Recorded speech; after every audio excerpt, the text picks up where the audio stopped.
Sindhu Bhairavi new promo இது மாதிரி குல்லாக்கு ஆயிடுச்சுன்னு தெரிஞ்ச உடனே சிந்து ரொம்பவே பதறி அடிச்சுட்டு வராங்க. இதுக்குள்ள உனக்கு என்னடா ஆச்சுன்னு சொல்லிட்டு பதறி போகிறாங்க. அப்புறமா அங்கேருந்து சிவா போயிட்டு ஃபோன் பண்ணுறாங்க. டாக்டரே, என் மேலே இருக்கிற கோவத்தில் குள்ளவை கைவிட்டுறாதுங்க, எப்படியாச்சும் அவனை காப்பாற்றுங்க அப்படின்ற மாதிரி சொல்கிறாங்க. அதுக்கப்புறம் உடனே பார்த்தீங்கன்னா மெடிக்கல் கவுன்சில் மாதிரி வந்து எல்லாம் இது பண்ணிவிட்டு எல்லா பசங்களுடைய உயிருமே காப்பாற்றுறாங்க. குள்ளவுடைய உயிருமே காப்பாற்றிடுறாங்க சிவா. அதுக்கப்புறம் வீட்டுக்கு போகிறாங்க. போலீஸ் வீட்டுக்கு வந்திருக்காங்க. சார் என்ன விஷயம்ன்றாங்க. மெடிக்கல் கவுன்சிலேருந்து 6 மாதம் உங்களை சஸ்பெண்ட் பண்ணியிருக்காங்க. அதெல்லாம் மீறியும் நீங்கள் இப்படி பல பேரோட உயிரை காப்பாற்றிருக்கீங்க. அதனால ஏதாச்சும் ஒன்று ஆயிருந்தா என்ன பண்ணுறதுன்றாங்க. அதனால நாங்கள் உங்களை அரெஸ்ட் பண்ணணும் அப்படின்ற மாதிரி சொல்கிறாங்க. சிவா இருந்துட்டு, சார் நான் சொல்கிறத கேளுங்க, எவ்வளோ சொல்லி பார்க்குறாங்க. இங்கே பாருங்க, நீங்கள் சொல்கிறத கேட்க முடியாது, இப்போ உங்களை அரெஸ்ட் பண்ணணும், நீங்கள் எங்களுடைய வேலையை செய்ய விடுங்கன்னு சொல்லிட்டு சிவாவை அரெஸ்ட் பண்ணி கூட்டிகிட்டு போகிறாங்க. இதெல்லாம் பார்த்துட்டு இருக்கிற வேலைக்காரி வந்து ரொம்பவே கவலைப்படுறாங்க.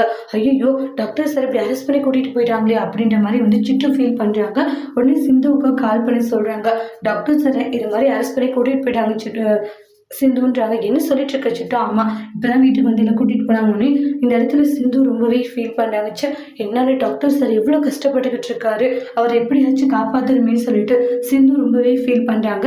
இந்த இடத்துல சிவாவை அரெஸ்ட் பண்ணி ஸ்டேஷனுக்கு கூட்டிகிட்டு போகிறாங்க. அதனால சிவா ரொம்ப கவலையோடு இருக்காங்க.